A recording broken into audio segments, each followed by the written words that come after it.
11,215 pounds. Glacier Bay 318 just coming in here at Haylett RV of Coldwater, Michigan. Folks no longer needed something this size, decided to swap down to a 24-foot ultralight here at Haylett RV. This is just way more than they needed, basically. It's got some history. A lot of it good, some of it not. We're going to touch on both sides of that as we go here so that you can make a educated and better informed purchase decision with your many, many dollars, because we know that you work hard for those and we respect that here. Quick little peek with the slide closed before we get going. Before we ran into a lot of super slide RVs on both sides of the camper in the RV business, we had a lot of things like this. What's neat is you can see that you can get to the bulk of the kitchen and the dining in transit. So if you need to pack it up or sit down, you can. And if we peek over here, you see that you can get to the refrigerator with the slide closed, which is pretty darn handy in and of itself. So let's get her opened up and see how she's really intended to be used. Getting her all opened up obviously makes a heck of a difference in here. And by and large, I mean, it ain't all bad. Let's get the scary stuff out of the way right away. And at some point, there was a leak above the slide. However, it was addressed, it was not left, and it was repaired. And if you're looking really close, you can see right here, the wall panel changes. This is the original wall panel, that is not. And then we go back to an original wall panel. So at one point, above the slide out, there was a leak. Folks took care of it, and they didn't just like let it look terrible, you know. And frankly, if you didn't really look at it close, if you didn't know what to look for, it's something you could very easy overlook and not even know it was there. All the slides work like a champ. Battery held a nice charge. I mean, overall, it's got some good eye appeal. Now, Glacier Bay is not going to be a name that you're familiar with here. A lot of people are going, who makes that? What is that? That's not a, is that a Keystone? Is that a Dutchman? It's a nothing. It's a Glacier Bay. They were independent startup. They were only around for about 4 years. And they didn't make a whole lot of different models.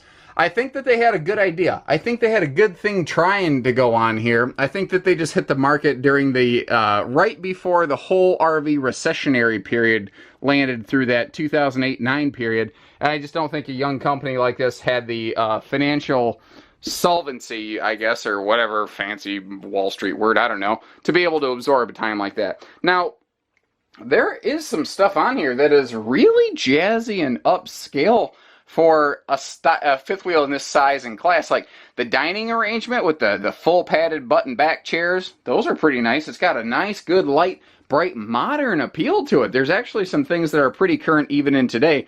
Now the patterns on this looks like something out of Saved by the Bell, but the fact is that the colorations are actually very current and very modern, and that is a Hydebred right there. That can open up into more of a traditional innerspring.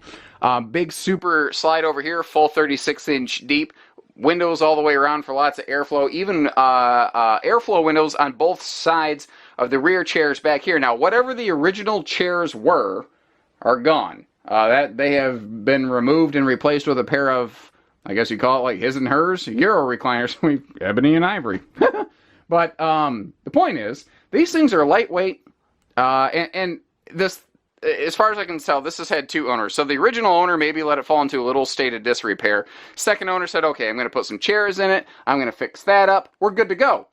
And then after a little bit of use, they went, we don't need all this anymore. Let's get a smaller camper, and that's what they're here for. They're taking home a 24-foot open-range ultralight, and off they go. I am a sucker for these little side entertainment desk spaces. I've always liked them. Now, the most recent owners went through and added a couple TVs and some entertainment upgrades. You'll see a flat screen added to the bedroom as well. This used to have a small TV enclosure up here, and obviously they went through and kind of updated that a little bit and ran some decent conduit. It looks pretty clean. Your kitchen storage here, it's in today's terms, it's kind of an odd kitchen shape, but in classical terms, this is a very common kitchen arrangement. I like all the solid surface countertop stuff we have going through here. I like that fitted one-piece sink cover to give us all this nice prep space up here. But you don't realize when everything's closed up, if we open it right up, we can see that there's actually just a whole bunch of storage space going on in that kitchen there. Big, deep overhead cabinet doors. Everything's pocket screwed. Lots of drawers below. And that's a full 22-inch oven as opposed to a smaller 16-inch oven that you often find in a lot of RVs in today's market. So this, I think, was intended to be something a little more jazzy and upscale. Unfortunately, the company just wasn't able to hold on long enough. We do have a central vacuum over here with a handy little toe kick electric dustpan. That is, who am I balling up? But that looks like an 8 cubic foot fridge freezer with the little interesting corner pantries on both sides of it. Moving upstairs here, we've got a very common split bath where the bedroom and bathroom are kind of one shared master suite in a way. There are max air vent fans all over the place up here, so this thing can get just some wicked awesome airflow. And what's also kind of nice, it's very quiet and very calm in here because you've got like a motorhome style soft touch ceiling liner. And that's actually, it's doing a couple things for us. One, it's just keeping it nice and quiet. But two, if there ever was a severe leak anywhere through the roof structure of this, I would know it because these things stain and you ain't getting that stain out of this stuff. And there's none of that, you know. Again, there was historically a leak above the super slide. But again, it was addressed. It was not allowed to persist. Overall, it's not half bad. We've got this is a 60 by 80 queen bed. It is king bed capable, however. There is room to do that. In the meantime, you're just enjoying all this tasty walk-around space, and that's even a cedar-lined closet up front. So, like I said, some pretty nice things that you didn't usually find in this market. We are set up for a combo washer-dryer there. I'd have to do some measuring. I don't know if you could put a stackable in. And a big dresser across from the bed, and once again, the previous owners did go through and update some of the entertainment stuff. Now, again, this is a common split bathroom where you've got a bedroom and bathroom shared room in a sense. And what I do like about this, very much like a new Montana today, this is actually a seamless one-piece molded sink and counter. It's all one job, so there's no seams where water can penetrate. And I do like that sort of bronze-rubbed high-rise faucet right there. That's a nice touch. Now, the bathroom at a glance is small, but it means that we've got more walk space here, and there's still more than enough legroom in that thing. You are not going to have legroom problems in there. And a big corner shower with a corner seat rounds out the interior. You know, this is not a terribly uncommon bedroom arrangement or floor plan. And overall, I think it was very well executed when it was first built. It's just unfortunate these folks aren't still with us. Outside here, it generally looks all right. Awning looks okay. You know, a lot of this is, it's okay. There's nothing super fantastic. There's nothing super scary. It's okay. I did notice up here, because this does have a really high gloss wall, and if you walk right down the side of it, it's very easy to see if there's any sort of wobbles or irregularities. I noticed a little bit of one right here, but frankly, it doesn't surprise me.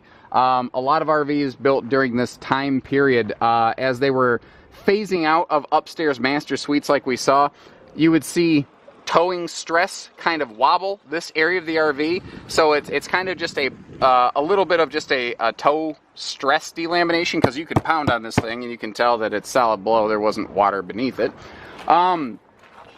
Originally, someone must have had this thing on a fifth wheel tripod for, you know, long-term use and stability, and obviously since they don't need a fifth wheel, they no longer need their tripod. But what I like, and it's very uncommon, but they really opened up this storage compartment down here, and I love this front corner addition to that. Like, when I first opened this up, I'm like, okay, I'm going to open this up, it's going to be propane tanks, and I was like, whoa, check that out. And then as we come around the corner here, there's a fully heat-shielded compartment, which sort of indicates to me that, like, they maybe had the idea of putting a generator in there, although it looks like maybe somebody hauled firewood in it, I'm not sure. But the fact is it's fully heat shielded, which means like you're not going to have like fume buildup or pass through or anything, which means it's probably going to be a pretty good place to put some like sewer hose totes or something like that. We don't have, like, this is made before you had big full auto leveling packages on everything, so it's got a normal front power leveling system, quick rear stabilizer jacks, nothing uncommon for when this was built there. Really, the outside, other than the high gloss and a couple things I've told you, is rather unremarkable, which isn't necessarily a bad thing. It's been stored outside. I can see where some of the decals have suffered a little bit as a result of that, but again, something built this age and whatnot, outdoor storage, that's pretty much to be expected. And again, I've made no secret about the fact that this hasn't always had the utmost of care and maintenance through the entirety of its lifespan, although the most recent owners seem to have done fairly well with it. That ladder, I noticed a sticker on it, 600 pound rated. Not that you should put 600 pounds of cargo on that, because that 600 pound rating, by the way, only applies to when it's not in motion. That's something a lot of people don't understand about those things. Those cargo ratings on, like bunks even. If it's a 600-pound rated bunk, it's probably only a 400-pound cargo rating because stuff bounces in transit and it's a little more stressful. Yeah, she seems to be okay here. A couple things I want to show you on top, and then we'll call it good.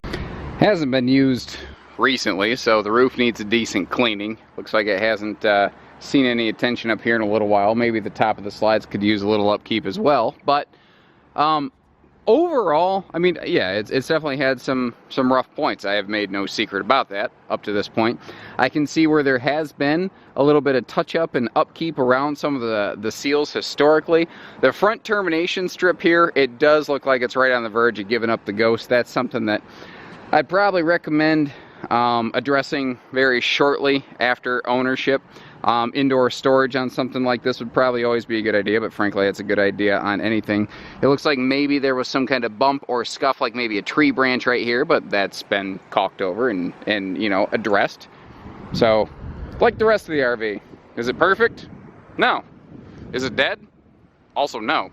It's a used RV that needs you know, intelligent care and maintenance. It's not a handyman special fixer-upper by any stretch. And you know, sometimes something's brand new, and sometimes something is very used and extremely rough, like we see here. And this one is right in between. You got Papa Bear, Mama Bear, Baby Bear, however you want to, whichever of the three bears you prefer. I think you get the analogy. It's hot. I'm rambling. I'm going to wrap this up. So take care, stay safe, have fun, and happy camping, everyone.